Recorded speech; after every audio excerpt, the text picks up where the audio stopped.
Let me lighten up the conversation a little bit and just ask some more personality driven questions. Shannon Sharpe, he settled his lawsuit with his OnlyFans sugar baby. Do we think Shannon Sharpe will be headed back to ESPN and headed back to First Take? Jason Barrett, you go first there. I think there's going to be a little bit of a pause there. Look, when he was leaving the volume and it was talked about he won 100 million and you have a rape case hanging over your head, I think there's just got to be some distance. Look, I think Shannon's, entertaining. He's obviously had a lot of success in the digital space, but I think that'd be really hard for ESPN to come around 3 weeks after this just got settled and say, hey, Shannon's back. You're going to have a lot of, it's not just about whether or not the audience will accept it. They'll eventually come around. But you got to deal with advertising partners in this equation too. So sometimes, do I think he'd come back? Yes. Do I think it's going to happen on August 1st? If they do, that would definitely have me scratching my head if I'm an advertiser. I think you got to have a little bit of distance. Ryan, you think he's coming back?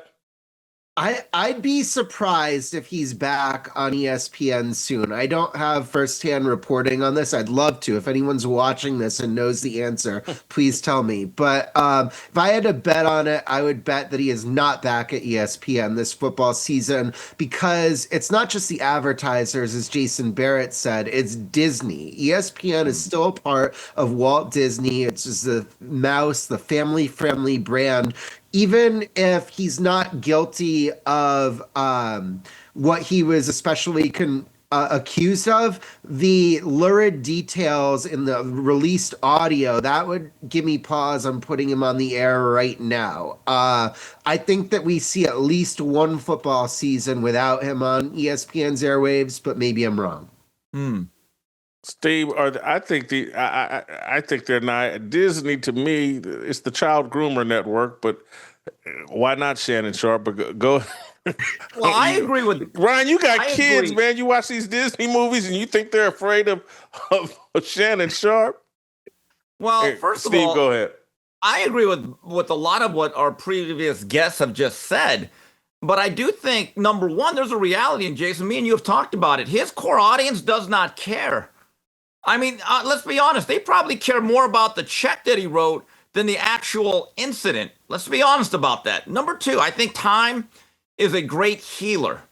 And eventually, and I am kind of with Ryan, I think maybe he'll serve a suspension of some sort. In other words, instead of bringing you back in 2025, hey, in 2026, as the draft rolls around, let's kind of lay this back out. But it also got me thinking about time and place and how everything is forgotten about, and we just enjoy the product. We had the unfortunate passing of Malcolm Jamal Warner. And I, like many of us in America, enjoyed The Cosby Show. And now I'm hearing and reading these think pieces on Twitter about how we should still be enjoying The Cosby Show and that we shouldn't be ashamed to watch it. And I'm like, well, first of all, lady, I never stopped watching it. I was never ashamed of it. And my view is this. First of all, The Cosby Show, for a while, people were taking it off the air. Jason, it's actually on the air now. I don't know if people talk about it, but it's on the air, and people have gotten back into the habit of saying, wow, what a great show that was. You give it enough time, people will move on. Let me ask about another free agent out there. Has less of an audience than Shannon Sharpe, because I do believe Shannon Sharpe has a real audience. But Joy Taylor, she just got let go, and it's kind of that lawsuit actually somewhat worked in her favor. I don't think anyone really cared about Joy Taylor until the lawsuit. And, it made her kind of infamous and probably gave her a bit of an audience. Do we think Joy Taylor will resurface somewhere and not at an ESPN or Fox Sports? Obviously, Fox Sports just let her go. But I heard Gilbert Arenas talking about he might offer her something, and that seems like the perfect match. What do we think about Joy Taylor's future, Jason Barrett? I do think she'll resurface. I think if you look at what she's done in the last 2-3 months, She's been building her own brand, focused on the that Too Personal podcast where Too she was personal, opening. yeah. Yeah, there you go. Opening up a lot more. She's been getting a little more political. One thing I know, just being a former radio boss, a lot of times when you're looking at hiring somebody, you bring them into the building and let's see what they sound like for an hour. She just went on with Charlemagne the God about a month ago. And when I saw that, okay, she's in LA, he's in New York, that's iHeart Premiere. It's a big platform. He's political, he gets personal.